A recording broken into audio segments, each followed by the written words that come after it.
Sunshine's Corner, being brought to you by Quint and Richie Studer. Well, a beautiful Friday morning it is. Happy Friday. That's what the young people say. They don't say Friday. Happy Friday. Well, good morning, ladies and gentlemen. Welcome into the hottest spot in town. This is Sunshine's Corner. And, of course, today number one, it's Friday. It's the weekend.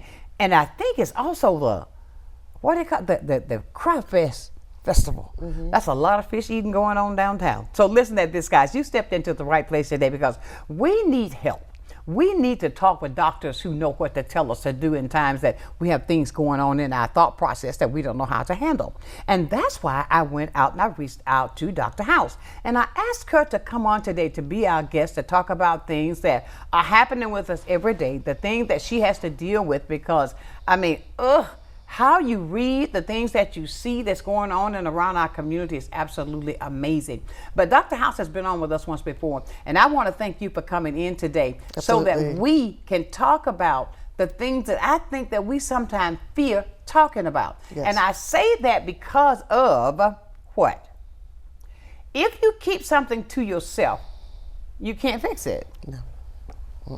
There's no way you can fix it. Nope, not at all. Because unless you talk to somebody about it, that's how you get the solutions. Yes. And I mean, with you, we were talking before we came on camera. Let me say this, first of all. Thank you for accepting my invitation. Absolutely. Because I was sitting there thinking, that's okay, I got to talk to somebody. Because when you talk to people, you hear things that are going on, the things that are happening in the world today. Yeah. We've got to be that connection to find people that know how to tell us to find better ways. Mm-hmm. And it's okay to not be okay sometimes. Yes. You know what I mean? Yes. And I mean, with you, and I want to say this first. You are called NUMNE. Right. That is National Alliance on Mental Illness. Okay, that's it. I said, and what is NUMNE? She said, National Alliance of Mental. I said, I felt like, But the fact of it is, I know that you are also a minister. Yes. And with the fact that you reach people and you get to be in front of so many people, Doctor, I mean, what's happening with us now? What is wrong with the whole world today? The things that we're dealing with. That's a loaded question. That's a loaded question. Ready to shoot. There's a really loaded question with a lot of bullets in it. But I'll just say this: right now, we live in a world that's, as we know, there's a lot of uncertain things. Yeah. But a lot of people are not really sure of what's going on. So with those who don't necessarily maybe have their faith to keep them grounded and things like that, anxiety can come in, stress can come in. And so sometimes when things happen, people really just get, just thinking all kinds of thoughts. And it's really not easy because, like I was telling someone, you have to have a skill set when it comes to processing your feelings. Right. Not everybody knows that. Nobody knows that. Finger up. I didn't know that. Okay. Yeah, there is, because you don't come into this world knowing how to process your feelings. Right. They are with you, though. Right. You have them along with your mind and along with your will, along with everything else. But when life happens, when trauma happens, it changes you. And it changes how your brain functions. Now, the beautiful thing about our brain is that we have something called neuroplasticity, which means that even after you may have experienced trauma, there's a way that you can learn how to think things differently, process things differently that can help rewire your brain. But when trauma happens in your life, emotions hijack you. Woo-hoo. And that neuroplasticity? Yes. I learned a new word. Yeah, neuroplasticity. It's kind of like, the way that God has created our bodies to heal itself. Of course. But it's not something that automatically happens. It's something that you have to learn.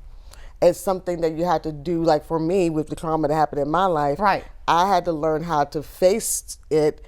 And even though the emotions made me feel like I was there, even though the trauma happened years ago, I'm not there anymore. I had to learn how to process my feelings and breathe through it. It's okay. I'm safe. I'm not there anymore. Really? I'm safe. I'm not there anymore. That's where a lot of people are.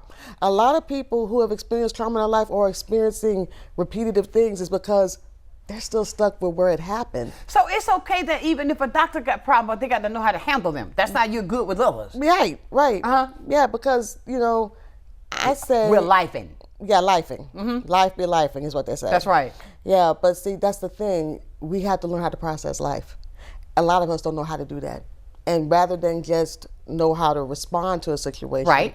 you react to it. Right. We were just talking about earlier of what's happened with, people being murdered, being killed, thinking that the lethal means is the only way to end things, but it doesn't end things. It ends things, but not in the way that you want it to. No, it doesn't. It only messes it worse. Yeah, because first you're thinking that you're ending the pain by taking someone's life or even taking your own. That's right. The fact is you're creating more pain everywhere else. Yeah, because there's so many people that's in that equation other than you that's going to be affected. Absolutely. The person who's, okay, we were talking about what was the killing that happened down south. Yes. Yes. And what was so mind-blowing with me about that, even, I think his mother was a sheriff. Yes. She didn't even know. Yeah. And I mean, he just took it and went Yeah. shooting. Well, I think as parents, we need to understand, first of all, don't have the attitude that it couldn't be your child. Say that one more time. Don't have the attitude that it could not be my child. That's right.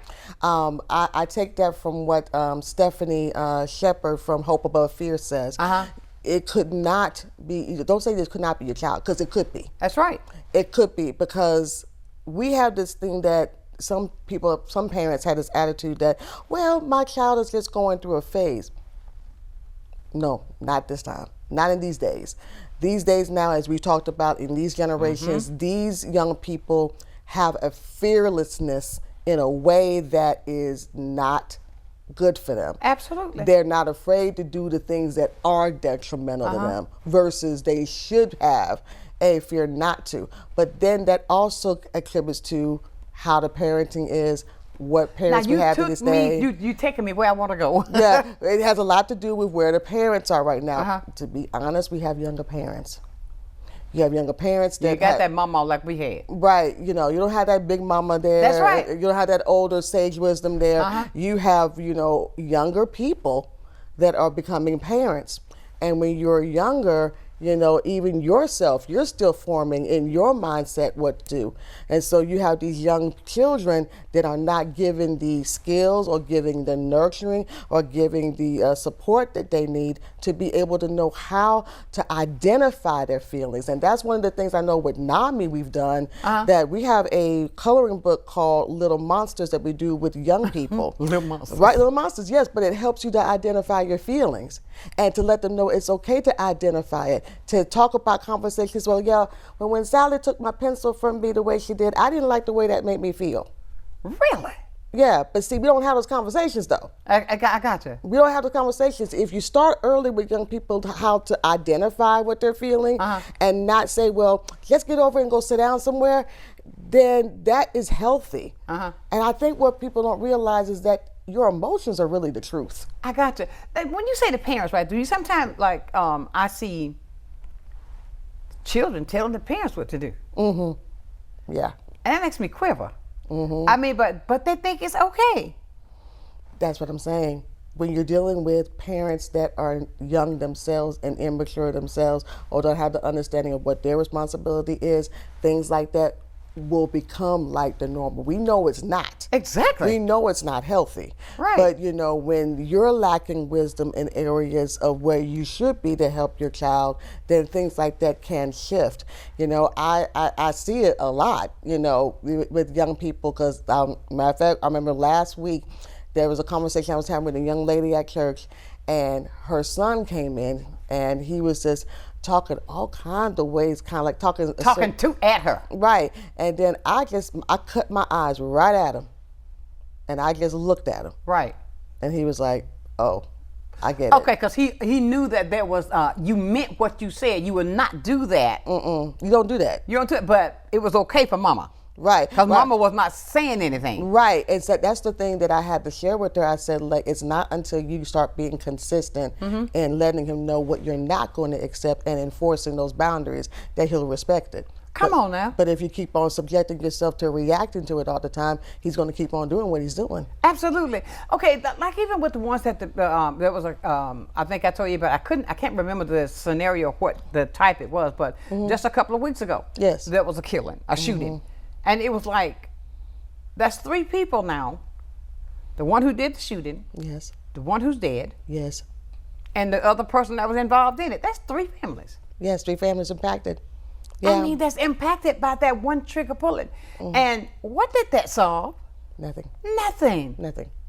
That only caused more pain, doctor. And it's like, I wish that we can come to a point, because it bothers me, because it seems like, I think they want to, I mean, it's like, okay, I'm this. I got this. I'm not afraid of this. Then you go get a weapon and you shoot somebody. And I want to say this. It's not just happening in the black community. It's happening everywhere. Everywhere. Absolutely. It's not just in the black community, because some people try to paint that stigma that it's only in our community. Wrong answer. And you know what? I think that's another thing that we need to understand, that also too, when they were talking about what happened with Florida State with the young gentleman, and they were trying to immediately try to put that, well, maybe it was something mentally related, mental health. Let me say this for the record so people will understand. It's a smaller percentage of people who have mental illnesses, or that smaller percentage that do violent acts. It's a smaller percentage of people who are mentally struggling with their mental health that commit violent acts. So that means that there are more people who are mentally adept or mentally, sound, that are doing what they're doing. Exactly. So I want to put that out, because that's a myth that comes out a lot. I tell you, I hate that. And I really don't like that, because, I'm someone that struggled with depression for 30 years. Right. I didn't think about committing any violent acts. Matter of fact, if anything, more people who are dealing with mental illness are the ones being exploited. They're the ones being violated. They're the ones dealing with those things, not the other way around. Right. And so I think that when it comes to what we're dealing with the shootings and things like that, Overdoses, suicides, we're living in a time now where it seems that the whole sense of community, and I'm going to say this because this is my personal opinion, this is Dr. Tawana House saying exactly. it. Okay. We in the black community have lost our sense of community. We've always been a resilient people. Even with what's going on from the White House, that's right, everything, we've always thrived in the midst of adversity. That's right. I was reminded of this when I just recently took a trip last month to the National Civil Rights Museum in Memphis. Oh, you went? I went. Oh, chills went through me. Oh my God. When I walked around that building and saw everything like I did, I thought to myself, that is what we need to get back. I agree. Is that sense of community, because that is what helped us get through. We looked out for one another. Yeah. We supported each other. We really loved each other. And even when it came to our families and our children, but we don't have that sense of community anymore, because now it's like, well, you can't tell me what to do in my house, and this is not it's my child or whatever. That gets on my nerve. But then you see the effects of it with all the shootings that you have, because what in that situation, if those families really had more of a sense of community with each other, lives would not have been lost. No. So even in the midst of negative and adverse times, when we have a sense of community, we can be resilient no matter what happens. We can thrive no matter what happens. And I think that's the thing that we have lost as a people, and that's the thing that we got to fight to get back. And I think that's the reason why when we create safe spaces like what we did with NAMI with the second annual gathering healing last month, addressing those issues, creating a space to talk about those situations, and other ways that we can create a sense of community, that we can do that. Because at the end of the day, we're living in a world that's unsafe. We're living in a world that is not easy to live in. A lot of challenges, a lot of uncertainties, but you got to hold on to something. I agree. Now let me ask you, when you said something that I think that is so important, that we got to be able to, just like with the event that you said you had last month, and you got another one coming up in May. But when people acknowledge, okay, all right, that there is a problem, yes, but don't just put a little sugar on top and say, you used a word when we were talking before we were on there. Oh, that's just a phase they're going through. Right. No, that's not a phase they're going through, because you need to take a look at this. And I think I think that sometimes, and this is Sonshine, this is me thinking this. Okay. I think that sometimes people don't want to be that parent that they need to be, because I'm going to make that child mad at me. So what? Oh, she's going to be mad at me, or he's going to be, so what? Let him get mad. Right. Because what's going on with you that you feel like that you can't handle them being mad at you? That you can't handle them, that you cannot take the fact that that person is supposed to be upset at me. The Bible says, train up a child. The Bible also says, spare the rod. He said, I chasten you because I love you. Love you. Love you. Love you. But we don't do that. Now, like when you said when you went to the museum, I said that too because I was talking to this gentleman in Tuskegee, and he mimicked the same word you just said. Yeah. He said, until we go back to the connection that it was back then. My goodness, yes. He said the same words. That is what we need. But right now, everybody's so self-centered. Yes. I'm not going to let you outdo this with me. You're not going to take this from me. I'm doing this because, hey, look, I got this. I'm the superstar in this. Please, but we're losing our people daily. Yeah, we are. I also think this, and this is me, Dr. House. This is me. Okay. I think if you look at things that are happening today, younger people, and God, I hate to say it, but it's truth, are dying so much faster than the older generation. Yeah. I'll go back to the Word of God. Yeah. He said, my first commandment with promise. You honor your mother and your father. Yeah, you do. If you do not, your days will be shortened. Yes. That's his first promise. He said that this is my first commandment with promise. Yes. I think because the kids today have lost so much respect, don't think God gonna change his mind. Yeah. Hey, that's just me. Yeah, but then again, that falls back on how the parents are. Do you have respect for yourself? Exactly. Do you have any respect to value who you are? Exactly. You know, I was just thinking about this, and I was talking to another young lady that, in reference to this, is that, you know, we as women subject ourselves so much to be treated just all kinds of ways. From anybody. Just to have someone there. Hold that. I want to come back to that, Doctor. That's a deep one right there. Ooh, that's a deep one. Ladies and gentlemen, be a part of this conversation at 850-432-7768. You can call or text. Dr. House is talking truth today. We're not breaking anything to make you feel good, to say, okay, I'm not going to hurt your feelings. If the shoe fits, as my mother would say, wear it. This is how you got to learn how you got to do to untie that lace so tight. You'll find the proper way to do it. Stay with us right here on Sunshine's Corner.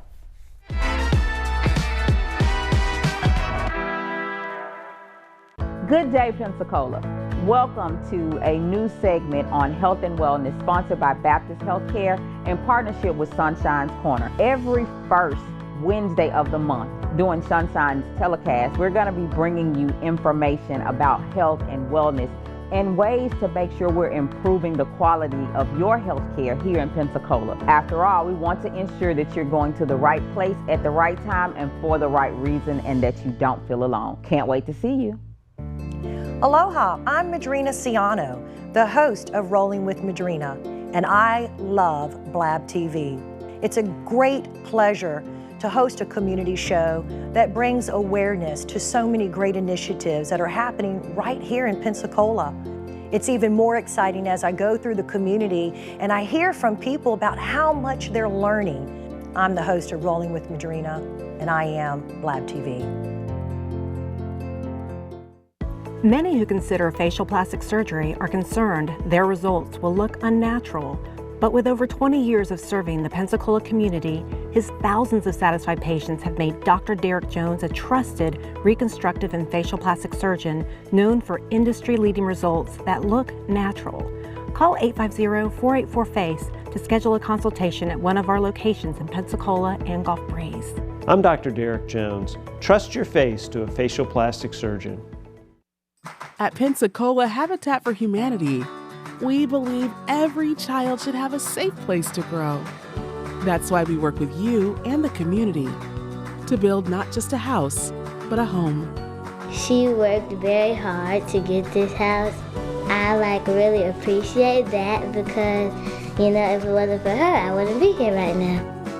When you help build a home, you build a future. Pensacola Habitat for Humanity.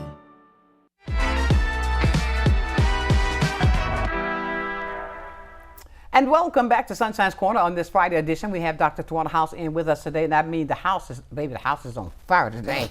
But no, truth is what's going to set you free.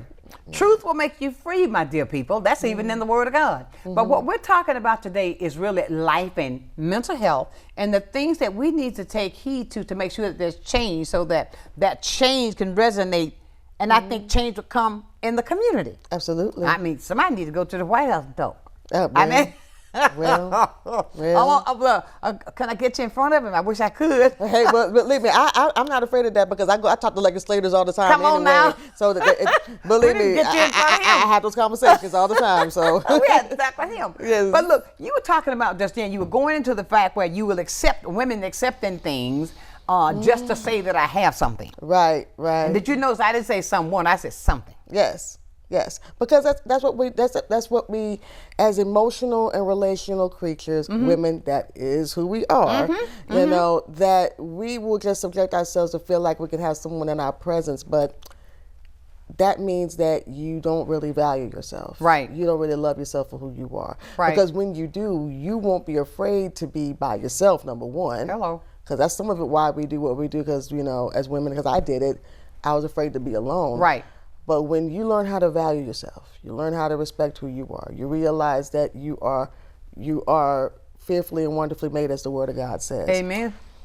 You are okay with setting the boundaries. Thank you. You're okay with enforcing them. That's right. You're okay with communicating them. Right. And it's empowering when you can, because when you let something or someone say, well, I said, I'm not going to accept that. I got a T-shirt from when I was in Memphis, and it had Angela Davis on there with her big afro on the front of it. Yes, and it says that, you know, it talked about I'm learning that I can't maybe change the things. I'm trying to remember, but the latter part of it said, like, I'm learning that I'm changing the things I cannot accept. Exactly. I've learned that there's things I will not accept. And those are the things I'm changing. That's right. But that change begins with you as an individual. Even sometimes when I'm doing mental health coaching with some clients, I ask them a very poignant portion. What do you want? What is it you want for your life? Right. And a lot of times they don't know what to say because they never thought about that question being directed to them. It's like, I never thought that what I wanted mattered. Really? Yeah. That's amazing. Everything, it matters, ladies and gentlemen. It does. It matters. And you know, listen, now I'm talking to Dr. Tawana House this morning. Men, you need this help too. Absolutely. Because believe it or not, men are emotional too. Big time. They just have a different way of showing it. They are. Exactly. Yeah, and because, you know, one of the things that I have learned to accept when it comes to men, especially black men. Listen, I love our black men. Hey, I me too. appreciate the swag of my black men. I appreciate the strength in them. But I also appreciate the fact that when they learn how to be vulnerable, a lot of them don't know how to do that. Why is it that our guys think that it's not okay to show a softer side, to be a little bit more vulnerable? You don't have to be huff, big bad boy all the time. Because of what they've been taught. They say, like, men don't cry, men don't get emotional. That's a sign of weakness, when the truth is, it's a weakness when you don't show it. It's a strength when you are able to be vulnerable. Not only that, ladies, I'm going to come out and say it, we haven't created a safe space enough for our men to be vulnerable. Say that again. We have not created a safe space for our men to be vulnerable. Because a lot of times, if we allow them to be vulnerable and say what they say, if we don't know how to process it in a manner that encourages them and nurtures them, you get in an argument with them and you want to turn around and take the very things they told you in a vulnerable state and use it against them. And that is not healthy, because the one time you do that, that'll be the last time you hear them being vulnerable to you ever again. Really? Yes, ma'am. It's the truth. It's the truth. And the reason why I say that is because we as women need to be healthy enough and strong enough to know that it's okay for them to do that. That a king needs to learn how to lay his head somewhere. Okay. And usually they're going to be drawn to the place where they find peace. That's anybody, right? If you find peace in a place, where are you going to go? You're going to go where you can find it. Even we were talking about with, you know, the situations going on, even though the vices that they have, whether it be with violence or with drugs, maybe for that moment, that's the only time they feel any kind of peace in the moment, right? So when that's what the drugs are with that other stuff, right? Because they, for the moment, it may not take away any of the pain, right? But for the moment, in their minds, they're thinking, at least I have a moment of whatever peace. But in reality, that's a false sense of peace. We know that. Of course.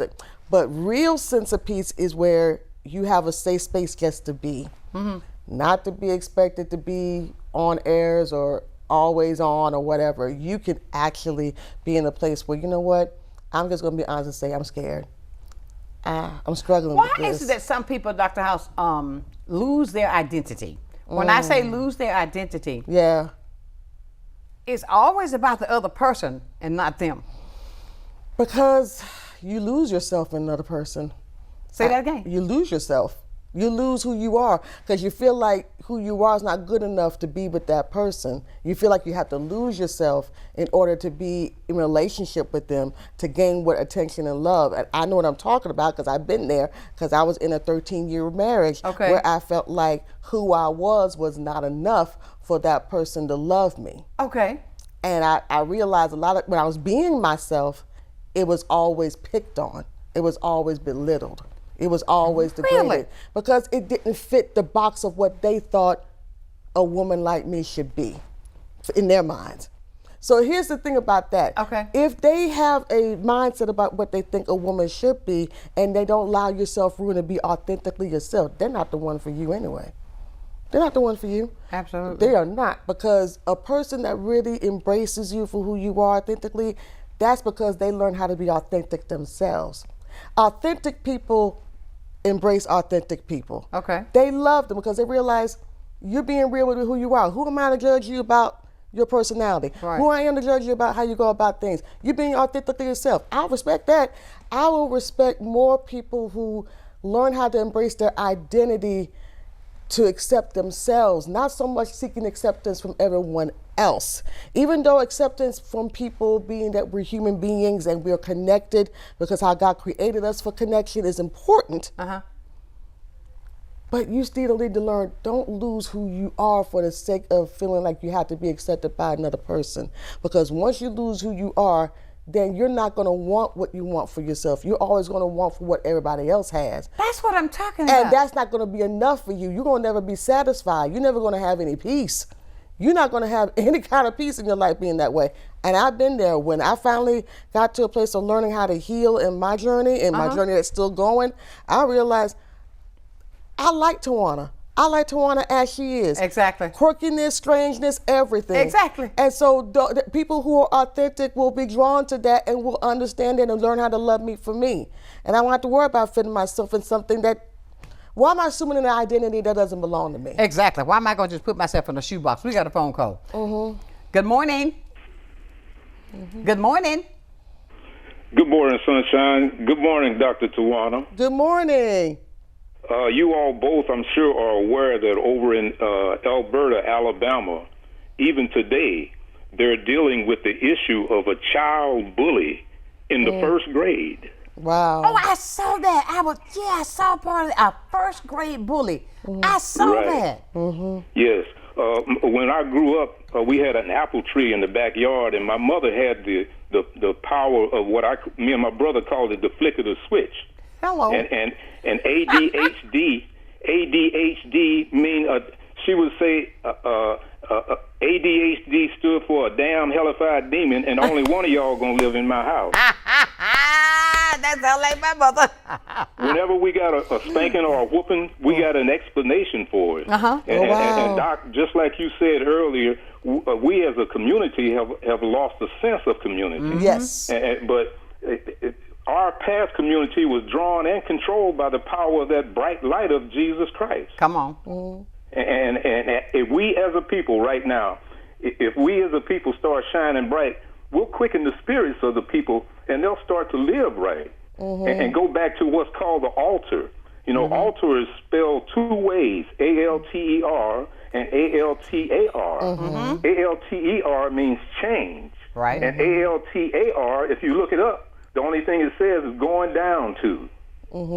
So we need to go down to the altar. Come on. Sonshine, 49 years ago today, I bought my first personal Bible. I spent good money for it, and I had my name put on it. And everybody said I was going crazy from Agent Orange from my Air Force experience during Vietnam. But the word says, be ye transformed by the renewing of your mind. That's right. And I knew that I was living wrong. And yesterday, Sonshine, I picked a rock up off the banks of the Mississippi River. And I named that rock Rocky Stone Cold Wooten. Come on now. I respectfully begged the Lord for his help. And I told God I was going to give him 6 months because they told me in the military they could take a young boy and turn him from a boy to a man in 8 weeks. So I had messed up my life for a couple of years, and I said, God, I'm willing to give you 6 months, and I want you to show me something. And I'm talking to y'all right now, 49 years later, Sonshine. I'm telling you. I'm telling you. If you do what God, I want to introduce people to him. Me and you both. I'm not a minister because some of them can be sinister. I'm not a preacher. I'm a supernatural reacher. Come on. And I'm certainly not a pastor. I just work for the master. There we you need go. some highway and hedge people right now. I agree. I agree. To join us in this kingdom walk. That's so right. Y'all just pray, Sonshine. Pray that prayer list starts its own nuclear fusion within itself. And those testimonies can go about so we can start another revival like we had here in Pensacola 30 years ago. I remember this when. Father's Day. Amen. God bless y'all. You Keep too. doing what you're doing, Doc. Respect to the ladies. hey, one more thing, Sonshine. I used to abuse women. I used to use women. And now I have 7 women that are they're going to take care of me until I leave this planet. Talk to y'all later. Bye, Doc. I tell you, everybody, he was telling the truth there, but you know, that's what it calls, that's transparency. Yes, because everybody absolutely. needs that. We got to go to break. When we come back, I want to hear from you as well, right here on Sonshine's Corner.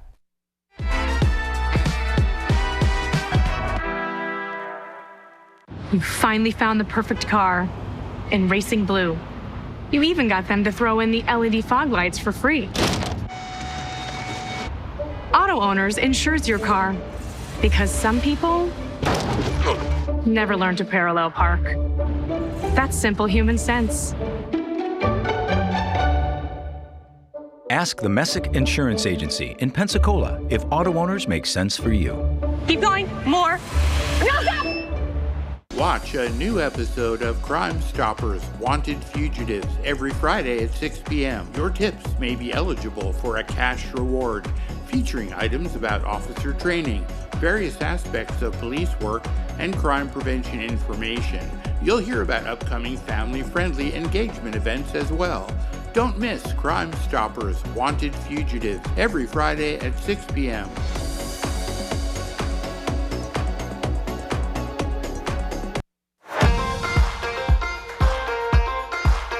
It's baseball season. From heart-stopping plays to legendary victories, this is baseball at its finest. Grab your seat, bring your energy, and witness greatness live. Don't just watch it, feel it. The Pensacola Blue Wahoos are back, and you can watch Pensacola Blue Wahoos home games live on Fridays and Saturdays, only on Blab TV. Love the Blue Wahoos but can't watch? Get your tickets now. The Emerald Coast Utilities Authority's state-of-the-art materials recycling facility processes recyclables for communities throughout the region, lowering need for more landfills. This highly efficient recycling service accepts glass, paper, cardboard, plastics, aluminum, and more. But we need your help. Please make sure your recyclables are clean of garbage, food, and liquids. Also, please remember that plastic shopping bags, foam products, or yard waste are not recyclable. To learn more, go to livegreenecua.com.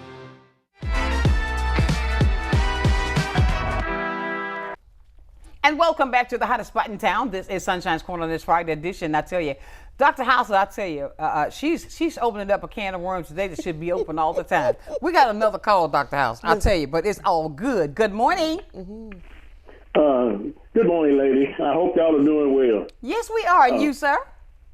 Yes, I am. And Sonshine, I have a question for Dr. House. Okay. Again, y'all have a great show, but this is a very broad subject, and so I just wanted to ask Dr. House her opinions about cell phones. I believe that cell phones are destroying our kids. If she had any thoughts on when a single mother should let her children have a cell phone. Okay. Amen. I want to know her thoughts on that subject. Okay. Okay. Well, you kind of have to look at cell phones in two different ways. Now, if you have a child that, let's say you're letting them go out the house, they're doing different things, they're having fun or what have you, and you want to have a way to keep in contact with them, I can see how a cell phone could be helpful in that way. However, the other issue is when you're talking about social media. We're talking about maybe their access to pornography and things like that. I've always recommended that there should be some limited time on cell phones. It really is, because they're like the defining voice for a lot of young people. Absolutely. Like if they don't get a certain amount of likes on something, certain amount of reactions on something, or someone's not responding to a text like they should or in a timely fashion or whatever in their minds, they feel like that defines who they are. It defines their value. And sometimes it results in a lot of issues. Like we were just talking about bullying. There is such a thing as cyberbullying that also happens in that area. So as far as a parent determining when a child should have a phone, that really depends on that parent and the child and their relationship. If that child has exhibited responsibility, then okay, if they've proven that they can be trusted with everything else they do in the house, whether it be their chores, making sure their grades are done, they're being obedient and all those things, I don't see no issue necessarily having the phone. However, if they're not showing that, don't give it to them. Don't give it to them, because more than likely, if they're not mature enough, if they're not in a place where they can handle what comes with having that kind of phone, that kind of responsibility, then don't give it to them, because a lot of times with children, they do things in excess. They take things to the extreme in how they use the phone, where they know, okay, well, the purpose of the phone is to make sure that my mom can connect with me, make sure to know what's going on. But if I'm taking it to the extreme with what I'm doing with that phone, then they're not ready for it. As a matter of fact, my son right now doesn't have a phone because of all of that stuff going on. Because really young people are not really fully matured in their brain, like I was telling you, until they're 25 years old. So you really have to be mindful of where they are and be attentive. And parents, hear me, this is when you need to be attentive to your children. Don't pass it off as if, they're just there to be there. Watch their behaviors. Watch their mannerisms. Watch what they're doing. If they prove themselves to be responsible in what they're doing, then yeah. But if they're not ready, then don't give it to them. Because the moment that you give it to them when they're not ready, you're going to open up things. Because the thing about social media, there's a lot out there now that opens up an appetite that they're not ready to handle. I agree. Did that answer your question, sir? Yes, it did. Thank you so much, ladies. I'll get off and let somebody else call in. Thank you, sir. You have a great day now. Thank you. You ladies, too. Thank you. Bye-bye. And I tell you, we're just talking facts, because I have to say that, too. When my son, I didn't give him a phone until he was 16. And it was that little bitty one, all you could do was dial to me. Okay? Because I told him, listen, until you can pay for it. Until you're old enough to have responsibility with it? Yes. You don't get all that. Yes. Because I think the thing is that young people, and really us as older people too, more mature people, we don't communicate like we used to. Don't pick up the phone and call and just talk. And that texting? So much can be misconstrued and misinterpreted. I'm telling you. Believe me, I had a situation recently where I was working one day, and one of the operational leaders came to me and said, "Hey, you sent this email, and it had all this going on, and then this person's kind of like a little bit upset because of what you said." And so I was like, "Well," asked that leader. He's like, "Did you think about giving her a call of why?" There you go. Get the conversation going. Okay, so this is something I posted not too long ago on social media, and that you got is, 2 calls coming. You got 2 calls. Okay, so a lot can be solved with having just one conversation. One conversation. I agree. 100%. I agree. All right. Good morning. Good morning, Sonshine. How you doing? Wonderful. How about you? I'm doing pretty good. I wanted to say that I'm really enjoying the subject matter today. Good morning, Miss House. How you doing? Dr. House, how you doing? I'm doing well. Yes, I want to just add into what you was talking about, and maybe you want to go into it a little more detail. I'm in foster care, and we do a quality parenting training course for potential foster parents when they want to seek out to become foster parents. And one of the areas that we do discuss and talk about is going to be invisible suitcase. And what that means is that invisible suitcase. And what that means is that when children come into the foster care system and go into your home, you have to realize that they have been compounded with so much trauma that they may not be able to express it with words. Right. And that they may show it in other avenues of behaviors. And so foster parents have to be watching the children, paying attention to their behaviors and what are they doing and what they're not doing. Because even kids that are making straight A's, they don't get into any kind of issues and problems in the home. They also have trauma. So every time they're removed, have some form of trauma. They trauma because they removed from their family, trauma from the dysfunction that they lived in, trauma because they're in a new environment, trauma because they're in a new school, trauma because they're going to a new church. There's a lot of trauma that's compounded on top of each other. And so you have to be aware, and we have to make sure that we can go ahead and get children services ahead of time and quickly as possible so we can start breaking down that trauma. She mentioned about hijack. We talked about hijack because, especially with little kids, their mind get hijacked due to all the trauma that they incorporate within their life. And so only thing they know how to do is try to survive. That's it. And so because they have no control over all the things that happen, everybody's making decisions for them. Absolutely. And so their minds get hijacked from all the trauma that's compounded in their lives. Right. Well, thank you. So we can talk about that. We got another call. Hold it on. But thank you. We're going to touch that too, okay? You're welcome. Thank you, and have a blessed day. And you look amazing today. Oh, come on. Thank you. You're welcome. Bye-bye. Bye-bye. Okay. He said something in my ear, but I didn't get it. Okay. But let's add this. If that person that was on the phone, if you hung up, please call back. We want to hear what you got to say. Because of the fact, I want to talk to Dr. House about the fact that what a caller brought up earlier. Okay. About that child in the first grade. Yes. Over in Alberta, Alabama. That's a bully. Yeah. That they had to call in services to get this thing handled. What kind of, in the first grade, you 6, 7 years old? Yeah. What are you bullying about?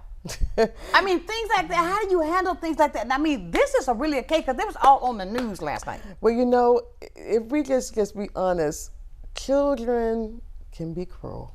Okay. Is it because of something they see at home? It could be, because I think there's a lot of things that happen with children too, that especially those who are bullying, a lot of times there are things not stable at home. And a lot of times, if, like he was just talking about the compounded trauma, children at that age don't know how to properly process their feelings and respond. They only know how to act it out.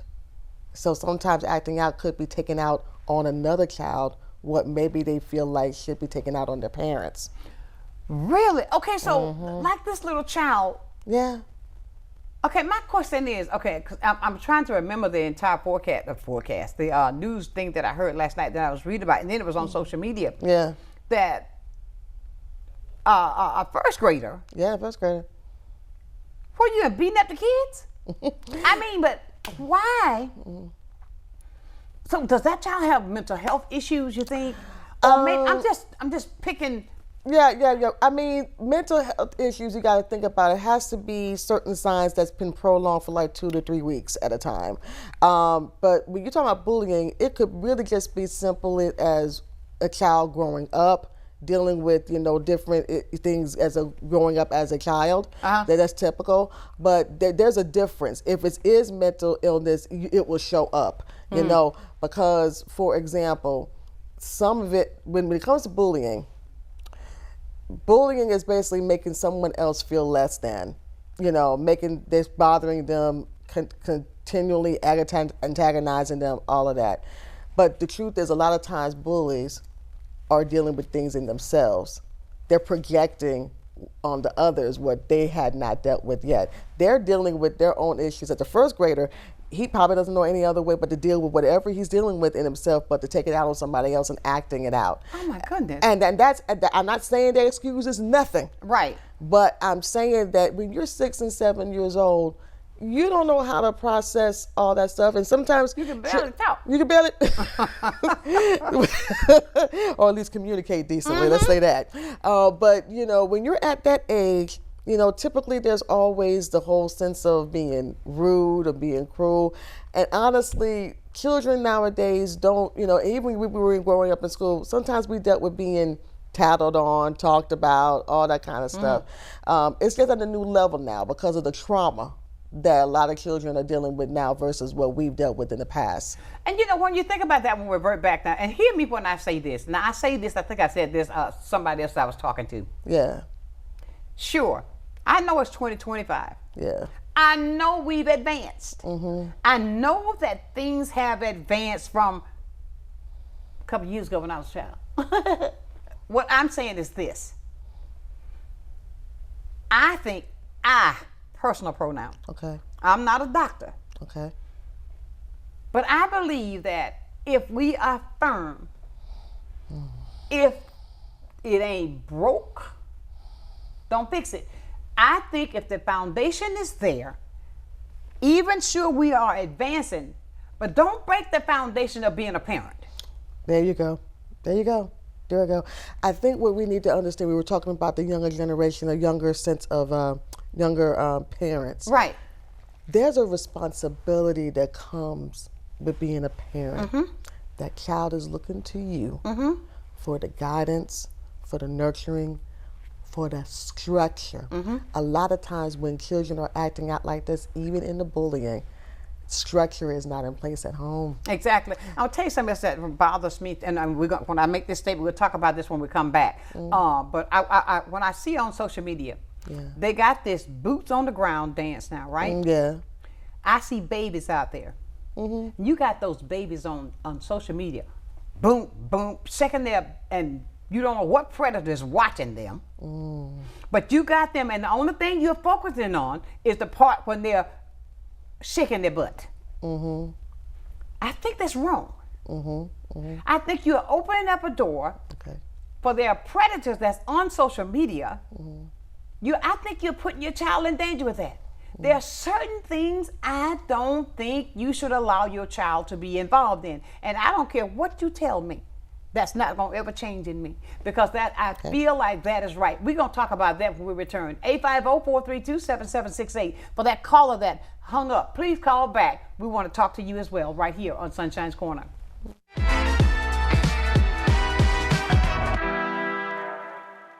Welcome to Little John's Big and Tall, where tall men and big men go for style, fit, and comfort.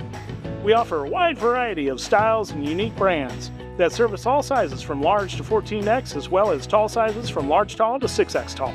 Our knowledgeable staff are here to make sure you have a stress-free experience and answer any of your questions. Little John's has been named Best of Pensacola and Best of the Bay for 4 years in a row. Visit Little John's at 5700 North Davis or visit us online at littlejohnsbigandtall.com. I'm Emily Echeverria, Marketing Communications Director for Council on Aging of West Florida and the host of Coming of Age. Watch our show to find out what we're doing for our seniors and their families, and hear from area experts and local business owners about their programs and services. Want to help? Find out how you can work with us to bring a better future to our seniors. Watch Coming of Age, 3:30 p.m. Wednesdays, only on Blab TV. Empire Truck Sales, located at 2255 West Detroit Boulevard in Pensacola, is your Freightliner, Western Star, Detroit Diesel, and Cummins dealer for Northwest Florida. Open 7 days a week, Monday through Friday, 6 a.m. to 10 p.m., Saturdays and Sundays, 6 a.m. to 6 p.m., providing sales, service, and parts.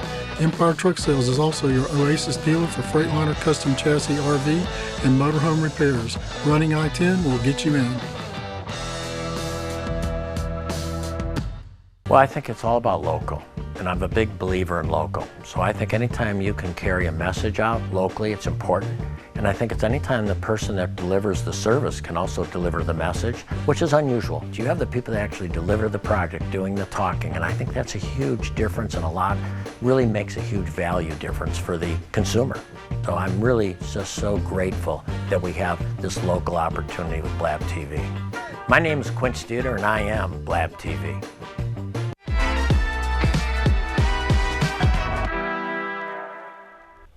And welcome back to Sunshine's Corner on this Friday edition. We are talking with Dr. Tawana House, and today we're talking about mental health. We're talking about the things that we encounter every single day, but the fact of it is, are we really recognizing the truth of the matter, and are we dealing with the matter? Because sometimes, Dr. House, people will do this, and I'm just being transparent. I mean, I want to be clear on that I'm being transparent because of the things. I think that's why so many things are happening in the community today. I'll go back and I'll say this: until we can get that connection that we once had, till we can go back to get the parenting like it was parenting done, and to have these kids to realize, look, I'm your mama. Right. You not mine. Right. You gonna do what I say, or my mother will say, you getting knocked up in here. I mean, what I'm saying is it's okay. And I understand the fact now, even with kids will go this way, you call a cop on me. Oh, because I'm gonna chastise you. No, I put it like this. What you getting here ain't gonna amount to nothing what you gonna do if you get locked up. Right. It's not gonna amount to anything to what's gonna happen to you if you continue to do that. But we don't have that structure anymore. No, because a lot of parents try to be their child's friend rather than being a parent. There has to be, like you said, structure and boundaries. Yes. We really don't have a good sense of boundaries anymore. Absolutely. Not only just when it comes to parenting, but really when it comes to life or relationships, exactly. Period. We don't have a good sense of boundaries, but that also comes from the lack of sense of what we know who we are in ourselves. Absolutely. And so I think, but when you have a good sense of community, like we were talking about, that's where you find it. Most certainly. You find that, you know. Most certainly. And so I think the thing is that there's a lot of pain. I know I'm not judging or anything, because I know my experience. I wasn't necessarily doing that even in my earlier days when I was parenting, because I didn't know who I was. Exactly. I didn't know my good sense, and I know how it affected the relationships I had with my children, and I owed up to that. And even though later on down the line I was becoming that mother, I was being in that firm stance, I understood that maybe they might have been easy to respect it. But one of the things that I love is that my oldest daughter told me a couple of years ago, she said, "Mom, you did the best you could do to be the mom that you could be." Exactly. And you were consistent in being there. For That's that, right. I appreciate you. Amen. So those things, I realized that even though I may not have been at the best of it, but giving my best as I could, your children eventually, when they get older, will respect it. In the younger years of their life, I've learned that being their friend is not what you need to be. You don't need to be You need to be friend. the parent and give that structure. Now, maybe when they grow up later on down the line and they get older as adults, that could be a possibility for that. But don't try to be their friend now. I heard this lady say, she was an older lady. She said, "I'm not your friend, but I can be friendly." Oh, yeah. I can be friendly, but I'm not your friend. Okay, we're down to the bottom. You got an event coming up on the 16th. Yes, we do. National Alliance of Right there? Okay, yes, there it is right there. National Alliance of Mental Illness, NAMI on campus and beyond. It's a partnership effort that we're doing with Sonshine Health. We're focusing on... Oh, wow, Sonshine Health. Yes, I know. Ain't that nice? Ain't that nice? That's right. So Sonshine Health, we're partnering with them to do an Ending the Silence presentation to focus on the signs and symptoms of mental illness among youth, because as you know, the onset of serious mental illness begins between the ages of 14 to 21.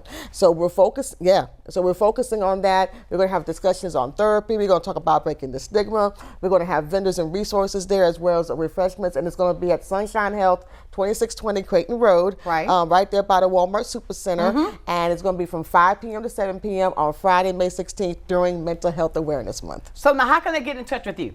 Yes, they can get in touch with me at 850-529-3307, or they can email me at thouse@namiec.org. And right now, all that information is on that flyer. Yes. Take a picture of it, ladies and gentlemen. You see it on our screen. Take a picture, because this is an event with NAMI. I know what it means now. that you can be a part of. I tell you what, Dr. House, we have covered so much today. Yeah, and I have so many questions yet on the inside of me. Yeah. That I want people to understand that there is help. There is. There's help and then there's hope.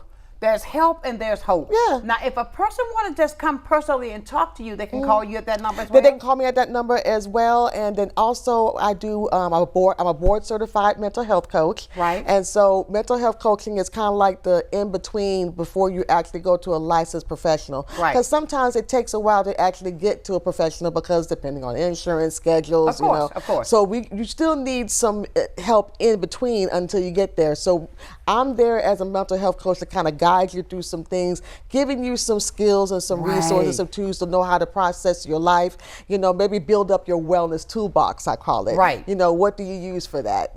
So they can contact me directly at 850-529-3307, or you can also go to my nonprofit page, which is beaconofhopechampions.org. There you go. Ladies and gentlemen, do that today because she's filled with knowledge and she's so easy to talk to. And she brings it out that is understandable where you can, and she breaks it out, put it like this. She's not holding anything back. It's what I love.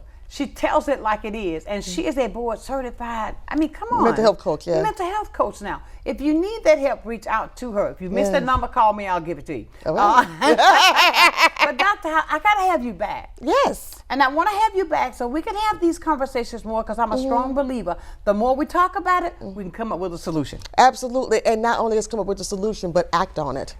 There you go. See what I'm talking about.